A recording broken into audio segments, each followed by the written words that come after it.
Paz e graça, meus amados. Aqui fala Manuel Israel, apóstolo, servo de Nosso Senhor Jesus Cristo, chamado para formar líderes e alicerçar o povo na doutrina, bem como refletir a visão de Deus. Bem, estou aqui nesse instante para falar a respeito da paternidade espiritual, a parte 1, vou falar apenas da primeira parte.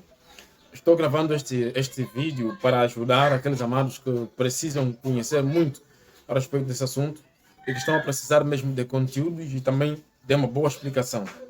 Eu já havia falado desta matéria em outras redes sociais, mas por causa de alguns irmãos que, por insistência, insistem que querem tanto dessa matéria no YouTube e também no TikTok, então vamos aqui gravar para depois satisfazer a vontade dessas pessoas, desses irmãos em Cristo Jesus. Até porque para mim é um prazer servir, é para isso que Deus me chamou. Sinto muito feliz quando alguém solicita a minha ajuda para aprender nestes aspectos doutrinais e também ministeriais. Bem, então vamos falar sobre a paternidade espiritual. Bem, amados, devo dizer que a paternidade espiritual é bíblica, ela é clarividente, não é uma invenção dos homens. A paternidade espiritual é um relacionamento que existe entre dois cristãos, né? Onde um será o pai e outro será o filho. Quer dizer que um vai direcionar o outro dentro de um relacionamento espiritual. Então a paternidade espiritual é mesmo algo espiritual. Agora, quando olhamos para a paternidade espiritual, nós vemos que existem duas paternidades espirituais. Uma paternidade que é eterna e outra que é temporária. A paternidade espiritual eterna é aquela paternidade que nós, todos os cristãos, estamos envolvidos, onde Deus é o Pai e nós somos os filhos. Pois a Bíblia diz que Deus é Pai de todos os espíritos. Então, nessa paternidade espiritual eterna, nós vemos aí duas coisas. Temos alguns que são filhos por criação, outros que são por adoção. No caso dos anjos, já que a Bíblia fala em Hebreus que Deus é Pai dos espíritos, os anjos, de uma forma subjetiva, podemos entender que são filhos de Deus, né? Eles são filhos por criação. E nós também, é claro, Deus nos criou, mas agora somos filhos por adoção. Aquilo que Paulo falou em Romanos capítulo 18, versículos 14. 14 ou 16, esta é a verdade. Então, nós somos filhos por adoção, porque nós se tornamos filhos de Deus por meio de Jesus Cristo. Agora, outra paternidade que é temporária é a paternidade dos homens. Nós podemos ver que dentro da paternidade temporária, onde um cristão é o pai e o outro é o filho. Nesse caso, por exemplo, quando o filho morre, deixou de ser filho do pai da fé que está vivo. E quando o pai morre, deixou de ser pai da fé, o filho está vivo. É claro que o filho vivo vai manter-se na paternidade, porque os filhos é que dão sequência da linhagem. Eu sou filho do falecido fulano, sou filho da fé do falecido fulano, mas porém o pai foi-se, né? Então essa paternidade termina. Termina quando? Quando o pai e o filho morrem. A paternidade termina. Quando vão no céu, não vão dizer que não, o meu filho da fé está aqui. Não, apenas o pai vai receber a recompensa do trabalho que fez, mas a paternidade espiritual termina. Apenas a paternidade eterna que mantém, onde Deus é o pai e nós somos filhos. Muito bem, agora, independentemente da irmandade, né? Dentro da paternidade existem posições espirituais desiguais. Eu já disse, um é o pai e outro é o filho. Então, há posições desiguais.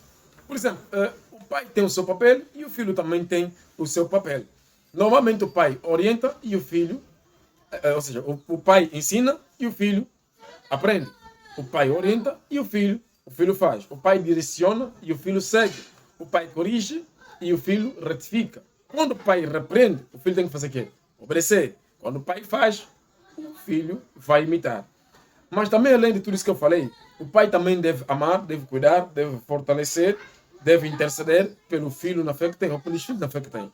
E os filhos, muito além de aprender, seguirem, retificar e obedecer e muito mais, também devem honrar o pai, devem servir mesmo e, sobretudo, orar a Deus a favor do seu pai na fé. É necessário essas coisas. Agora, alguém pode perguntar, senhor apóstolo, qual é o objetivo da paternidade espiritual? Bem, o objetivo da paternidade espiritual é posicionar os filhos na fé.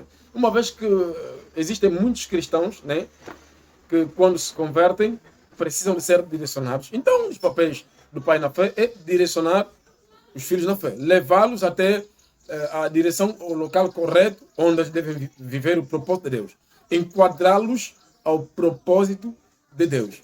Agora, quando os filhos têm a figura do pai presente, eles se sentem assegurados, né, para expor as suas feridas e se sentem assim à vontade. Essa relação entre pai e filho não deve ser equidistante, ou seja, não deve ser distante, né? Uma relação superficial, né? Tipo uma relação aparente. Deve funcionar mesmo. deve existir mesmo essa relação entre pai e filho. O filho tem que sentir que eu tenho um pai na fé e o pai tem que sentir que eu tenho um filho na fé e deve sustentar esse filho na fé. Assim deve ser. Agora, outra questão que queremos aqui falar a respeito da paternidade espiritual é que na Bíblia nós podemos encontrar alguns pais na fé. No caso de Jetro, foi o pai de Moisés, né? Abraão foi o pai de Isaac, se bem que não sou pai biológico, mas tem pai na fé. Isaac também foi o pai de Jacó, José pai de Faraó, José foi pai de Faraó na fé. Moisés foi pai de Josué, Elias pai de Eliseu pai de Giazi e tantos outros. Agora, é importante dizer que o Eliseu despediu dos seus pais biológicos, né? Se despediu para estar com seu pai Elias. Essa verdade podemos encontrar em 1 Reis 19, versículo 19 até 21. Os pais biológicos te trouxeram ao mundo natural. E o pai na fé vai te levar, vai te introduzir no mundo espiritual. De tal maneira que podemos dizer que o pai na fé é superior ao pai biológico. É superior ao pai biológico. É assim que funciona. Meus amados, um pai na fé tem muito impacto. Nota que antigamente os reis chamavam os profetas de papá, pai, enfim, chamava Elias e tantos outros de pai, né? Tantos outros reis chamavam os profetas de pai, porque o pai na fé tem mesmo muito poder diante dos filhos na fé. É por aí. Agora, meus queridos, eu quero vos assegurar de que os filhos na fé são como se fosse um rio. Como se fosse um rio. Um rio tem uma fonte, a fonte representa o quê? Origem. Filho tem um pai, tem uma origem. O rio tem uma direção. A direção é o quê? A visão. Onde deve ir, tem uma direção. Os rios têm margens. Margens representam limites. Os rios têm peixes. Peixes representam frutos.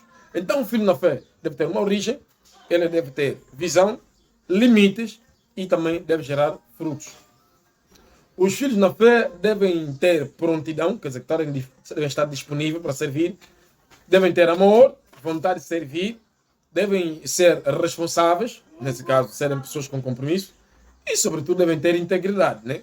Transparência. Agora, pai na fé é aquele que gera discípulos no caráter de Cristo. Você não pode ter filhos na fé para formar teu império, né? Seu pai na fé tem muitos filhos.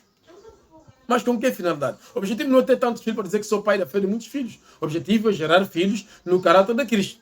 Se eu olho para todos os filhos na fé, vejo que eles são muito mais você do que Cristo, então você está a gerar filhos de forma errada.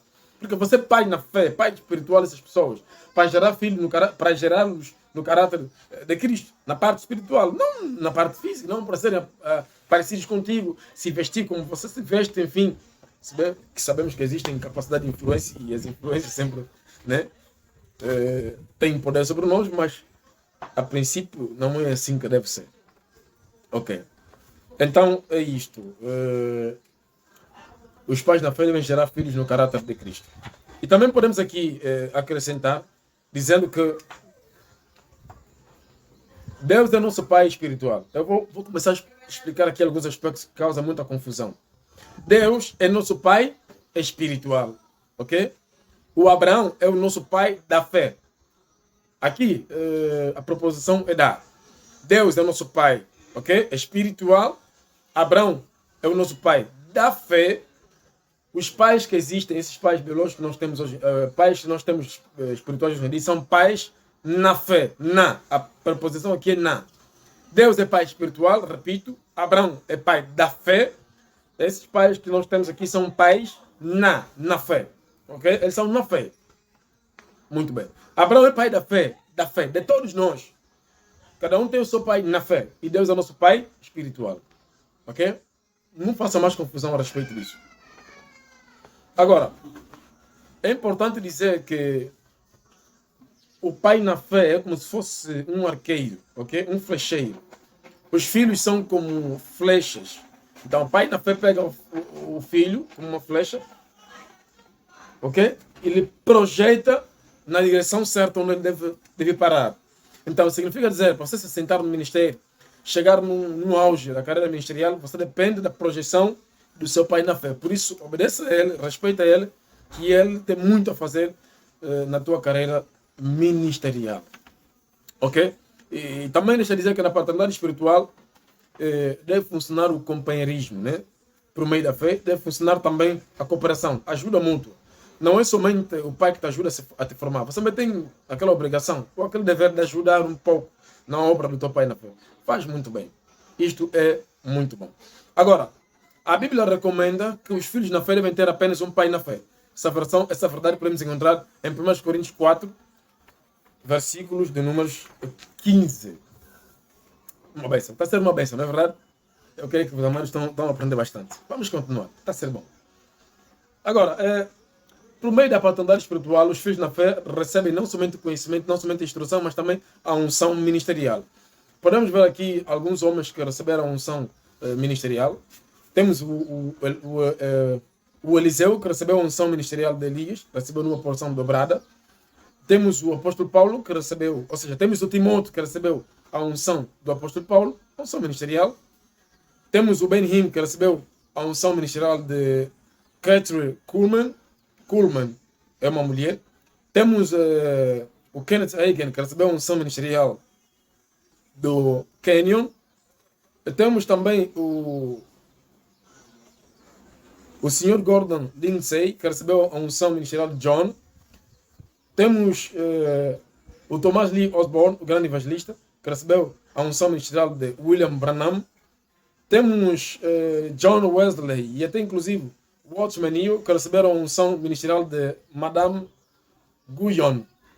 E tantos outros. Né? Então significa dizer que os pais na fé não somente dão instrução, não somente ensinam, mas também dão a unção ministerial aos seus filhos na fé. Têm esse direito de ungir os seus filhos na fé. Ok? Agora, Jesus advertiu aos judeus que, por causa da lei, não deveriam chamar ninguém na terra de pai ou mestre, por causa da lei. Mateus 23, 9 até 10. Porque você pode encontrar a verdade, diz apóstolo. Eu vi na Bíblia, em Mateus 23, onde Jesus falou que ninguém na terra chama de pai. Como assim? Jesus estava a falar dos judeus que viviam no tempo da lei. No tempo da lei, ninguém deveria ser pai do outro, porque a lei é para todos. Agora, já no nosso tempo é possível. O filho na fé é instruído dentro da visão do pai, para ter experiência na sua visão, para ter experiência na visão que vai receber. É assim, meus amados, o filho na fé, ele é instruído dentro da visão do pai. Quer dizer, o pai começa a instruir na visão dele. Depois de um tempo, o filho recebe a visão dele também da parte de Deus e vai andando. Mas primeiro tem que ser formado na visão do pai. É por isso que os filhos sempre têm tendência de ter alguns traços do pai. Isso também funciona para os filhos biológicos. Ok? Agora, para terminar esta primeira parte de paternidade espiritual, parte 1, eu quero terminar com os seguintes pontos. Vou aqui falar de 10 verdades e eu vou ler mesmo. A primeira verdade é esta. Os filhos na fé que não desenvolvem, não ascendem a linhagem do pai. Se você tem teu pai na fé e dentro da paternidade não está a se desenvolver, então você não vai ascender não vai ascender a linhagem do pai. Em outras palavras, o teu ministério não vai ser bem sucedido assim. Segunda verdade é esta. Todos os filhos na fé devem estar assentados na visão do pai por uma questão de doutrina e linhagem.